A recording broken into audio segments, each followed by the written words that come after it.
Assalamualaikum warahmatullahi wabarakatuh. Perkenalkan, nama saya Ainisa Fitri Butar-Butar, NPM S1I021015. Pada kesempatan kali ini, saya akan menjelaskan 4 kurva pertumbuhan mengenai ikan, yang mana video ini merupakan salah satu tugas untuk memenuhi mata kuliah Ekonomi Sumber Daya Pesisir dan Laut.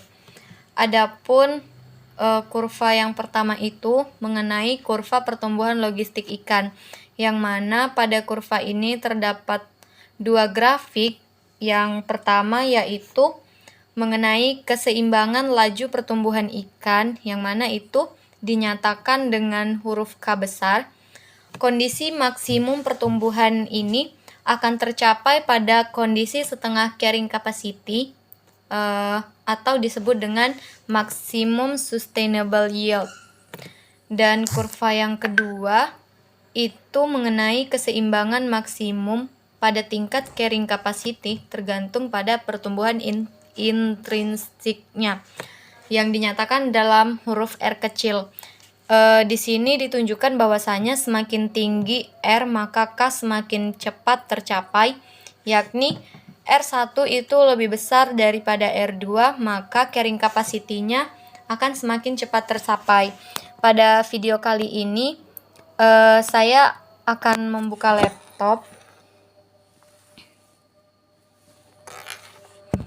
Nantinya video ini akan saya edit dan grafiknya itu akan saya tampilkan juga di video. Nah, di grafik yang pertama itu terdapat garis vertikal yang dinyatakan dengan huruf F besar dan juga X kecil, yang mana ini merupakan mewakili fungsi atau kurva yang menggambarkan laju pertumbuhan populasi ikan yang dinyatakan dengan huruf X kecil, di mana seiring waktu atau generasi yang dinyatakan dengan huruf T kecil. X kecil ini merupakan fungsi yang menunjukkan bagaimana populasi ikan berubah dengan seiringnya waktu. Kemudian untuk yang garis horizontal itu di situ bisa kita lihat adanya angka 0, yang mana itu merupakan titik awal atau populasi awal ikan. Pada titik X tersebut setengah carrying capacity dan X itu merupakan dari carrying capacity. Itu mewakili setengah dari carrying capacity yang dinyatakan dengan setengah K besar, dan carrying capacity penuhnya itu huruf K besarnya saja. Jadi untuk setengah carrying capacity itu setengah K, dan carrying capacity penuh, populasi penuh itu huruf K besar. Perlu diketahui juga bahwasanya carrying capacity adalah kapasitas maksimum lingkungan untuk mendukung populasi ikan. Sederhananya, carrying capacity itu adalah suatu muatan dari lingkungan tersebut untuk dijadikan sebagai lingkungan tempat ikan itu berpopulasi. Kemudian yang dinyatakan dari huruf K besar itu merupakan keseimbangan laju pertumbuhan ikan. Keseimbangan laju pertumbuhan ikan itu tercapai, dapat kita lihat di grafik ya teman-teman, terjadi saat populasi ikan mencapai carrying capacity penuh. Pada titik ini, laju pertumbuhan populasi akan mendekati 0 dikarenakan sumber daya yang tersedia telah mencapai batas maksimumnya. Untuk maksimum sustainable yield pada setengah carrying capacity itu terjadi pada titik di mana populasi ikan mencapai setengah dari carrying capacity. Di titik ini juga laju pertumbuhan populasi itu adalah maksimum atau maksimal yang dapat dipanen secara berkelanjutan tanpa membahayakan keberlanjutan populasi ikan atau sumber daya alam. Jadi grafik ini mengilustrasikan kepada kita bagaimana laju pertumbuhan populasi ikan itu bervariasi seiring dengan tingkat populasi yang dinyatakan dengan X kecil tadi terhadap carrying capacity atau K besar.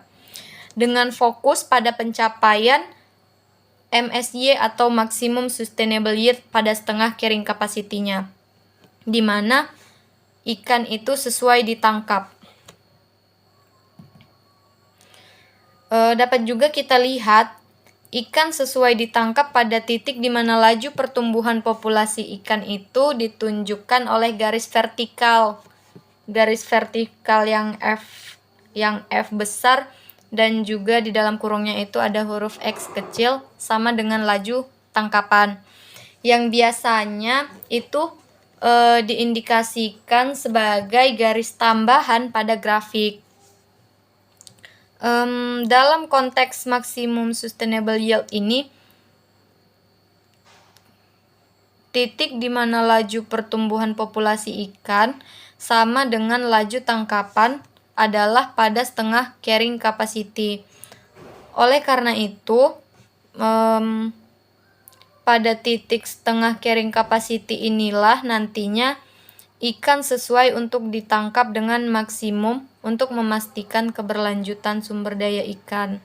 Nah, kemudian di sini dapat kita lihat apa yang terjadi seandainya jika ikan ditangkap pada titik K, apa yang akan terjadi? Itu maknanya semua ikan yang dapat diambil dari lingkungan tersebut tanpa kita memperhatikan bagaimana nantinya proses reproduksi dan pertumbuhan dari ikan-ikan tersebut. Dalam jangka pendek, ini mungkin menghasilkan hasil tangkapan yang besar. Namun, jika kita perhatikan juga dalam jangka panjang nantinya, hal ini dapat mengarah pada konsekuensi yang merugikan. Yang pertama itu mungkin dari segi penurunan populasi ikan, pemangkasan ikan pada tingkat carrying capacity ini akan menyebabkan penurunan drastis dalam populasi ikan. Dikarenakan stok ikan menurun, kapasitas lingkungan untuk mendukung populasi ikan ini nantinya juga akan menurun. Kemudian juga itu ada penggangguan ekosistem, di mana ikan ini kan merupakan bagian penting dari ekosistem air. Jadi jika penangkapan ikan yang berlebihan pada tingkat carrying capacity itu dapat mengganggu keseimbangan ekosistem air juga dan mempengaruhi makanan serta predator lainnya, dan nantinya akan berdampak juga pada biodiversitas. Kemudian itu akan menyebabkan kerugian ekonomi jangka panjang.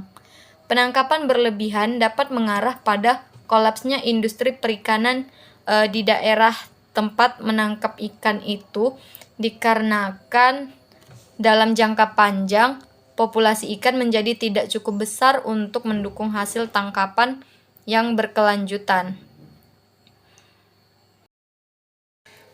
Selanjutnya untuk tabel yang di samping itu mengenai maksimum pada tingkat carrying capacity itu tergantung pada pertumbuhan intrinsik, yang mana semakin tinggi pertumbuhan intrinsik maka carrying capacity semakin cepat tercapai, yang mana jika R1 lebih besar daripada R2 itu carrying capacity akan semakin cepat tercapai.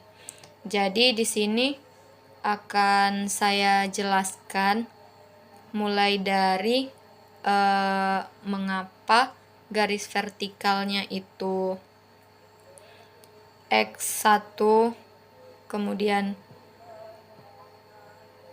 dinyatakan dengan K yang ada garis horizontalnya tersebut, mengapa garis R1 dengan R2 itu berbeda dan bagaimana mereka saling berkesinambungan. Di sini kurva pertumbuhan logistik dapat kita perhatikan grafik. Kurva pertumbuhan logistik dalam konteks ini dapat direpresentasikan grafis dari pertumbuhan populasi ikan yang mengikuti model logistik.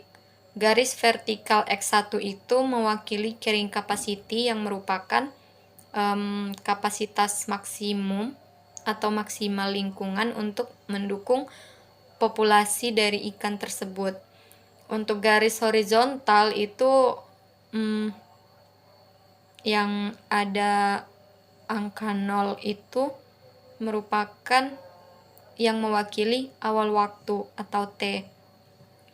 Pertumbuhan populasi ikan itu dimodelkan dengan parameter pertumbuhan intrinsik, yang mana semakin tinggi nilai R, maka semakin cepat populasi mendekati carrying capacity.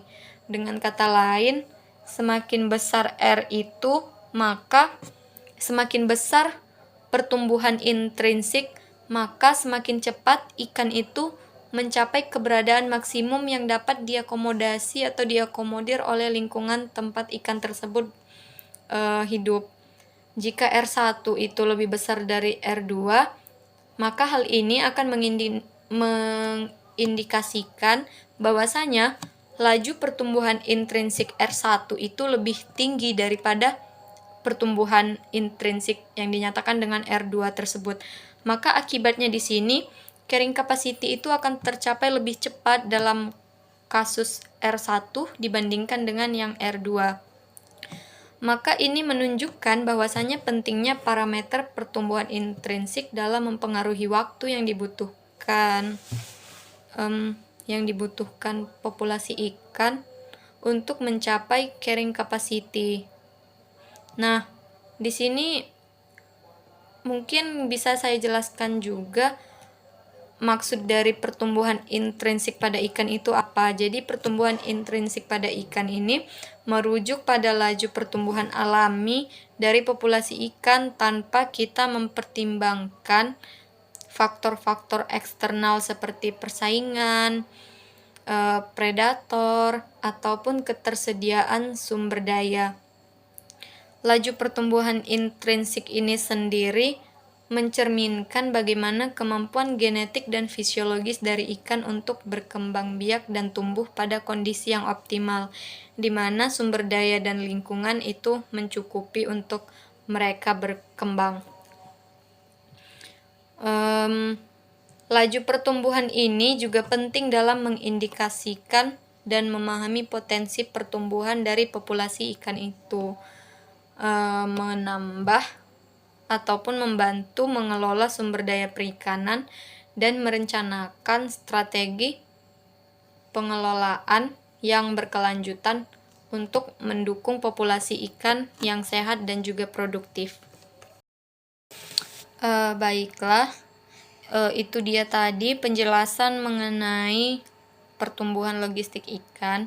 Selanjutnya kita akan membahas mengenai introduksi ekonomi atau constant cash. Dalam segi grafik ini menunjukkan hubungan antara stok ikan dengan pemanenan konstan dan konsumsi yang dinyatakan dengan K besar. Pada kisaran tertentu, ketika pemanenan konstan atau H kecil itu lebih besar daripada pertumbuhan maksimal F dan huruf X kecil yang di dalam, maka stok ikan itu akan cenderung menurun. Sementara jika pertumbuhan maksimal lebih besar konstan, stok ikan akan meningkat.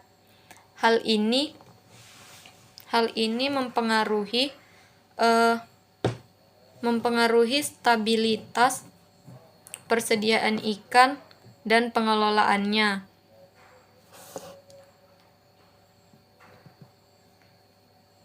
Garis vertikal ini menyatakan dan mewakili dari tingkat pertumbuhan ikan dalam populasi ikan tersebut.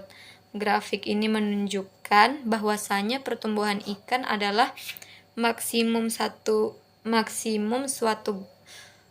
menunjukkan menunjukkan bahwa pertumbuhan ikan itu adalah maksimum saat ikan sebagai grow max yang horizontal. Garis horizontal di sini mewakili tingkat pemanenan ikan dinyatakan dalam H kecil yang konstan dan sebesar H sama dengan A. Ini berarti ada pemanenan tetap yang dilakukan pada tingkat H konstan dari populasi ikan itu. Untuk kisaran O lebih besar dari X dan juga lebih besar dari X1, pada kisaran itu pemanenan terjadi lebih besar daripada pertumbuhan maksimal ikan. Jadi mengakibatkan stok ikan akan menurun seiring waktu. Itu dinyatakan dengan panah yang mengarah ke kiri, karena pemanenan itu lebih besar daripada tingkat pertumbuhan. Nah, untuk kisaran yang X1 lebih besar dari X2, pada kisaran ini pertumbuhan maksimal ikan itu lebih besar daripada pemanenannya.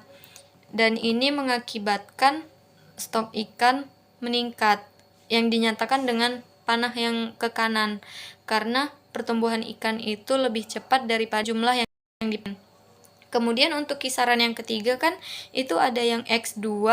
Jika X2 lebih besar dari X, lebih besar dari carrying capacity dikurang H, maka pada kisaran ini pemanenan kembali menjadi lebih besar daripada pertumbuhan maksimal si ikan, yang mengakibatkan stok ikan ini akan kembali menurun, yang dinyatakan dengan panah ke kiri, karena pemanenan itu melebihi pertumbuhan maksimal dari ikan.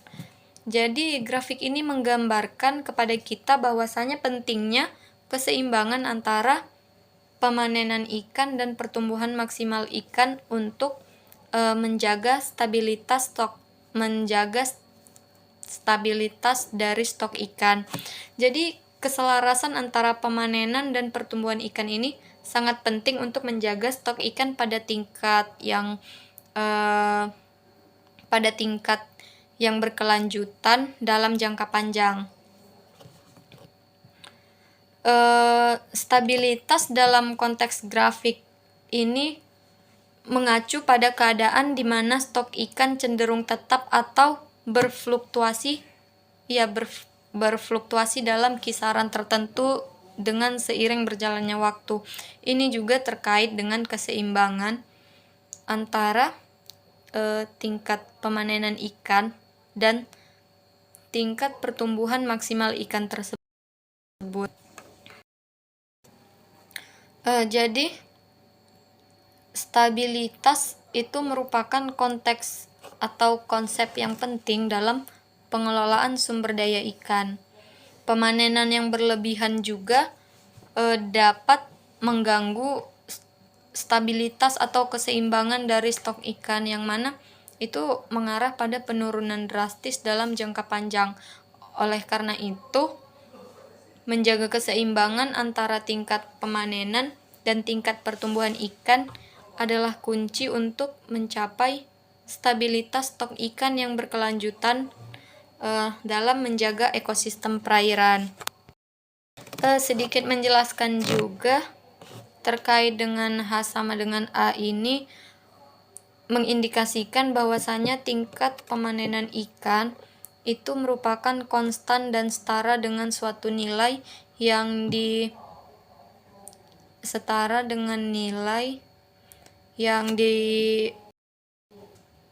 direpresentasikan oleh simbol A.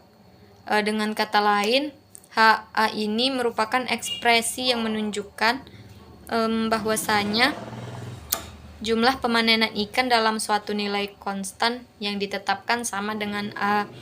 A di sini adalah parameter atau nilai tetap yang digunakan dalam konteks grafik untuk menggambarkan tingkat pemanenan konstan pada sumbu horizontal. Baiklah, selanjutnya kita akan membahas grafik yang terakhir, yaitu mengenai model Gordon-Schiefer. Garis di sini dapat dilihat di grafik bahwasanya garis vertikal itu merupakan biaya penerimaan, kemudian garis horizontal di situ terdapat EO, EMSY, kemudian upaya atau effort, di mana yang E besar ada huruf O kecil itu merupakan kondisi dari maksimum ekonomi yield, kondisi maksimum secara ekonomi, yaitu TR lebih besar daripada TC. Di sini MRP itu kondisi optimal secara sosialnya. Sumber daya yang dibutuhkan untuk mencapai keseimbangan pada titik optimal secara sosial ini itu lebih kecil jika dibandingkan dengan MSY. EO ini lebih konservatif jika dibandingkan dengan EMSY. TR lebih besar dari TC ini sehingga lebih banyak yang menangkap ikan pada kondisi open access, menyebabkan banyak pelaku yang akhirnya terjun ke dalam dunia industri perikanan. Sebaliknya, jika TC itu lebih besar daripada TR, itu akan banyak orang-orang yang bergelut di dunia industri perikanan itu ibaratnya gulung tikar ataupun exit.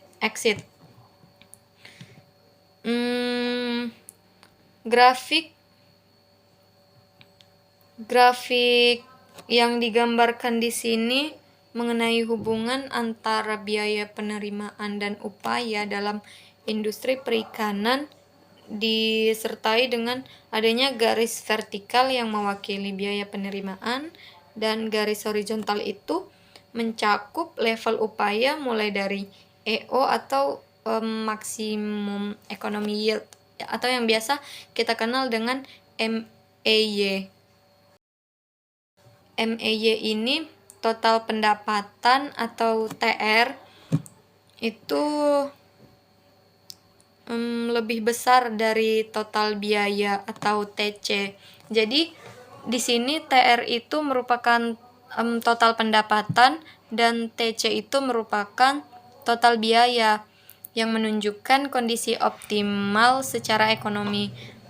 Nah, namun untuk mencapai keseimbangan sosial optimal itu sumber daya yang diperlukan lebih sedikit jika dibandingkan dengan MSY.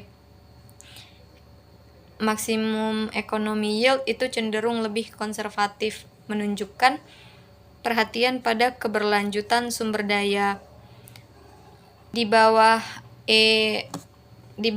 itu grafik yang E kemudian 00 kecil, kan TR itu lebih besar daripada TC yang menghasilkan penangkapan ikan yang lebih banyak.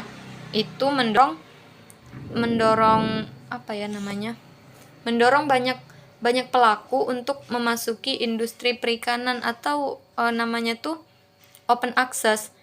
Namun jika di atas EOO itu TC lebih besar daripada TR, maka menyebabkan banyaknya industri yang exit atau keluar dari atau orang-orang itu tidak lagi berfokus pada industri perikanan dikarenakan itu tadi lebih besar daripada TR. Untuk memahami interaksi antara upaya yang dikeluarkan dalam perikanan, hasil ekonomi, dan dampak terhadap sumber daya alam. Jadi menggambarkan bagaimana pentingnya mencari keseimbangan antara ekonomi dan keberlanjutan dalam pengelolaan perikanan. TR itu mengacu pada total revenue atau total pendapatan, sedangkan TC itu merupakan total cost atau total biaya dalam konteks grafik yang sedang kita bahas. Kemudian dari grafik ini timbul pertanyaan pada kita, pada tingkat mana kira-kira ikan itu pas atau sesuai untuk kita tangkap. Jadi ikan itu idealnya ditangkap pada tingkat upaya yang sesuai dengan kondisi maksimum economy yield atau MAY yang diwakili oleh titik EO pada grafik yang kita lihat itu. Dia pada tingkat ini hasil ekonomi dari penangkapan ikan itu total revenue sebanding dengan biaya produksi atau TC mencapai keseimbangan optimal antara manfaat ekonomi dan juga biaya produksi di sini. Jadi penting untuk diingat bahwa tingkat ideal ini juga harus mempertimbangkan faktor-faktor seperti keberlanjutan sumber daya, konservasi lingkungan mungkin, dan manajemen yang bijak untuk memastikan agar eksploitasi sumber daya alam itu juga tidak berlebihan. Keselarasan antara hasil ekonomi dan keberlanjutan adalah kunci utama dalam pengelolaan perikanan yang baik. Kemudian muncul lagi nih pertanyaan kan, apa kira-kira yang terjadi jika ikan itu ditangkap pada grafik EMSY?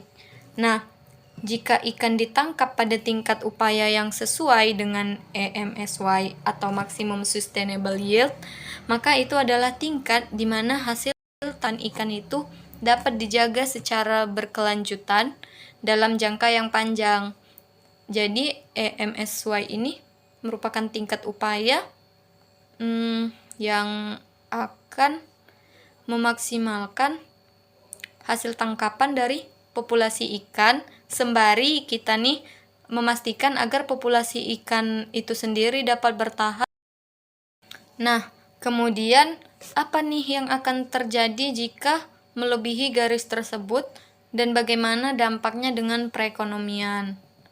Nah, jika upaya penangkapan ikan itu melebihi tingkat yang direkomendasikan, maka dapat terjadi overfishing atau kelebihan penangkapan, yang mana dampaknya ini bisa sangat merugikan terutama dalam jangka yang panjang, baik terhadap ekosistem laut maupun terhadap perekonomian.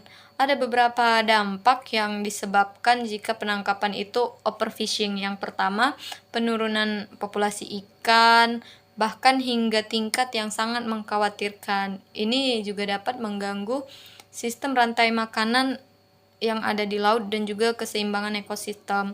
Kemudian itu runtuhnya industri perikanan, karena jika ikan itu ditangkap secara terus-menerus tanpa kita memperhatikan keberlanjutan dari populasi ikan, maka untuk kedepannya nanti tidak akan ada lagi ikan yang dapat ditangkap dan diproduksi, dikarenakan ikan-ikan itu sudah tidak stabil lagi tingkat reproduksinya. Kemudian dari segi kerugian ekonomi juga ada tuh, karena jika turunnya hasil tangkapan berarti berkurang juga pendapatan dari penjualan ikan dan aktivitas yang terkait. Kemudian jika di daerah tersebut ikan-ikan sudah tidak ada, maka pastinya tuh akan terjadi yang namanya perluasan area penangkapan atau perluasan wilayah penangkapan ikan.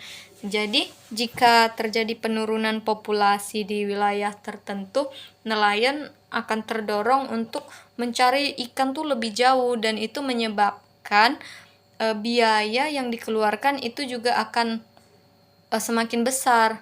yang mana jika kita berpikir jauh ke depan, jika ikan itu tidak ditemukan di lokasi yang sudah kita tuju, itu akan menimbulkan kerugian pada nelayan ataupun orang-orang yang bekerja di bidang perikanan, dikarenakan biaya yang dikeluarkan untuk mencari ikan sudah terlalu banyak, namun ikan yang didapat tidak ada, dan itu menimbulkan kerugian untuk para nelayan. Jadi untuk mencegah dampak negatif ini, maka pengelolaan perikanan yang bijak dan ketaatan terhadap rekomendasi ilmiah itu sangat penting untuk mengelola sumber daya perikanan dengan berkelanjutan. Kemudian jika pada apalagi ya yang di grafik ini, dalam grafik ini juga banyaknya industri yang gulung tikar itu mengacu pada banyak pelaku industri perikanan ataupun nelayan yang memilih untuk keluar dari bisnis ikan ini karena biaya produksi itu lebih tinggi daripada pendapatan yang diperoleh dari penjualan hasil tangkapan ikan tersebut. Karena para nelayan atau pemilik usaha perikanan itu menghadapi kerugian finansial yang sangat besar. Jadi mengakibatkan mereka juga memilih akhirnya untuk menghentikan operasi mereka dan beralih ke industri atau kegiatan ekonomi lain yang lebih menguntungkan bagi mereka. Jadi fenomena ini tuh kayak mencerminkan bahwasanya di atas tingkat upaya optimal atau EOO tadi, keberlanjutan bisnis perikanan itu dapat terancam karena biaya yang tinggi dan pendapatan yang rendah, mendorong sebagian besar pelaku kegiatan industri atau nelayan untuk keluar akhirnya dan mencari peruntungan lain di bidang-bidang ekonomi yang lain. Pada tingkat upaya penangkapan yang berada di bawah tingkat optimal, hubungan antara TR dan TC itu atau total revenue dan total cost adalah TR itu lebih besar daripada TC. Artinya di sini itu pendapatan yang dihasilkan dari penjualan ikan melebihi biaya produksi atau operasional untuk menangkap ikan tersebut. Jadi kondisi ini tuh menciptakan insentif bagi lebih banyak pelaku untuk memasuki industri perikanan.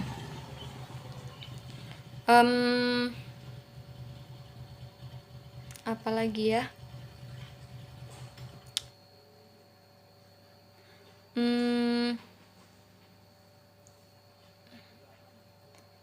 Kalau diperhatikan lagi ya di sini, maksud dari EO itu lebih konservatif dibandingkan dengan MSY. Nah, pernyataan ini mengacu pada perbedaan dalam pendekatan perikanan antara dua tingkat upaya penangkapan tersebut. Jadi kayak pernyataan ini tuh mengindikasikan bahwasanya maksimum ekonomi cenderung lebih konservatif atau kesannya jadi lebih berhati-hati jika dibandingkan dengan maksimum sustainable yield atau yang berkelanjutan tadi. Maka MSY ini akhirnya lebih berfokus pada keberlanjutan sumber daya perikanan dalam jangka panjang, dan untuk maksimum ekonomi yield-nya mempertimbangkan aspek ekonomi dan sosial secara lebih komprehensif.